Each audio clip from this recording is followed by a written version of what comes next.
మాఘపురాణం 7వ అధ్యాయము మాఘస్నానం చేసి ముక్తి పొందిన బ్రహ్మరాక్షసుని కథ. శివపార్వతుల సంవాదం ద్వారా మాఘపురాణం 7వ అధ్యాయం వివరంగా తెలుసుకుందాం. పరమశివుడు పార్వతితో, ఉమాదేవి, మాఘమాస స్నాన మహత్యాన్ని వివరించే మరొక కథను చెప్తున్నాను, శ్రద్ధగా ఆలకింపుము అని ఈ విధంగా చెప్పసాగెను.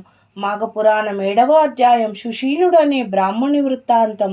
పూర్వం ద్వాపరయుగంలో గోదావరి తీరమందు వేదాంగములు చదివిన సుశీలుడు అనే బ్రాహ్మణుడు కలడు. అతను దేశాటన చేయుచు ఒక్కసారి దారి తప్పి ఒక మహా అరణ్యంలోకి ప్రవేశించాడు. ఆ అరణ్యము సూర్యకాంతి కూడా ప్రసరించనంత దట్టమైన మామిడి, మద్ది, వెలగ, దేవదారు వంటి పెద్ద పెద్ద వృక్షాలతో, దట్టమైన ముళ్ళ పొదలతో నిండి ఉంది. ఆ అరణ్యంలో భయంకరమైన క్రూర మృగాలు, అనేక రకాల విషసర్పాలు, రకరకాల పక్షులు కూడా ఉండేది.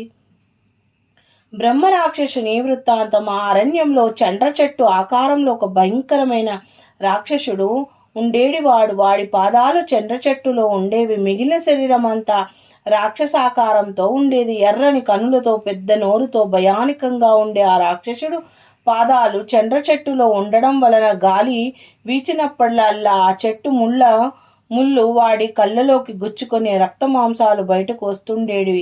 తిండి నీళ్లు లేక వాడు ఆ రక్త మాంసాలనే తింటూ ఆ బాధకు కాసేపు స్పృహ తప్పుతూ, కాసేపు కళ్ళు తెరుస్తూ దుర్భరమైన పరిస్థితుల్లో ఉండేడివాడు.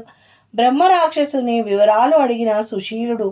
మహారణ్యంలో దారి తప్పి తిరుగుతున్న సుశీలుడు బ్రహ్మరాక్షసుని చూసి భయపడిపోయాడు. కొంతసేపటి ధైర్యం తెచ్చుకొని శ్మశానమందు కాని, వనమందు కాని, నీటి యందు కాని, ఇంటి యందు కాని కలిగిన భయము శ్రీహరిని స్మరిస్తే పోవునని గుర్తొచ్చి మనసారా శ్రీహరిని ప్రార్థించాడు. అనంతరం ఆ రాక్షసుని వంక చూసి సుశీలుడు దయతో, ఓ రాక్షసాదమా, భయపడకుము. నీకు ఇంత బాధ కలగడానికి కారణమేమిటి? రాక్షస రూపం నీకెలా వచ్చింది? పూర్వజన్మంలో నీవేం పాపం చేశావు? ఈ విషయమంతా నాకు వివరంగా చెప్తే నేనేమైనా నీకు సహాయం చేయగలనేమో చూద్దామని సుశీలుని మాటలకు రాక్షసుడు అతని వంక తీక్షణంగా చూశాడు. సుశీలునికి తన దీనగాథను వివరించాడు రాక్షసుడు. బ్రాహ్మణ దర్శనంతో రాక్షసుని పునర్జన్మ స్పృహ కలిగింది. అప్పుడు రాక్షసుడు సుశీలునితో, ఓ విప్రోత్తమ, నేడు నాకు మీ దర్శనం వలన పూర్వజన్మ స్మృతి కలిగింది. నేను పూర్వము గోకర్ణమునకు సమీపంలోని మధువ్రతం అనే గ్రామానికి అధికారిగా ఉండేడి వాడిని. ఆ గ్రామంలో అందరూ బ్రాహ్మణులే, నేను కూడా బ్రాహ్మణ్ణే. కాని నేను ఏ రోజు కూడా సంధ్యావందనం చేసి ఎరుంగను, ఆచారాలు పాటించలేదు. దైవారాధన విడిచిపెట్టి అధర్మ మార్గంలో నడుచుకుంటూ ఉండేడి వాడిని. ఎప్పుడు అసత్యం పలుకుతూ గ్రామంలో బ్రాహ్మణుల ధనాన్ని అపహరిస్తూ ఉండేడి వాడిని. హరికథలు జరిగే చోట ఉండకుండా ఎప్పుడు దుర్జనులుండే ప్రదేశానికి వెళ్ళి వారితో తిరుగుతూ ఉండేవాడిని. సజ్జన సాంగత్యం విడిచి దుర్జన సాంగత్యం చేసేవాడిని. నా జీవితంలో ఎవరికి ఒక్క ఉపకారం కూడా చేసి ఎరంగను. రాక్షసుని నీచ జన్మలు నా పాప ఫలితంగా మరణించిన తర్వాత నేను యమలోకం చేరి 8 యుగాలు ఎన్నో కష్టాలు అనుభవించాను. చివరికి యమదూతలు నన్ను భూలోకంలో త్రోసివేయగా గాడిదలా, ఏనుగులా, కుక్కలా, పిల్లిలా, పందిలా, తోడేలుగా ఇలా ఎన్నెన్నో జన్మలెత్తి ఒక్కొక్క జన్మలో 10,000 సంవత్సరాలు కష్టాలు అనుభవించి చివరికి ఈ రాక్షస రూపాన్ని పొందాను. నా పాదాలు చండ్ర చెట్టులో ఉండడం వలన ముళ్ళ బాధతో యమబాధను అనుభవిస్తున్నానని రాక్షసుడు తన వృత్తాంతాన్ని సుశీలునికి వివరిస్తాడు.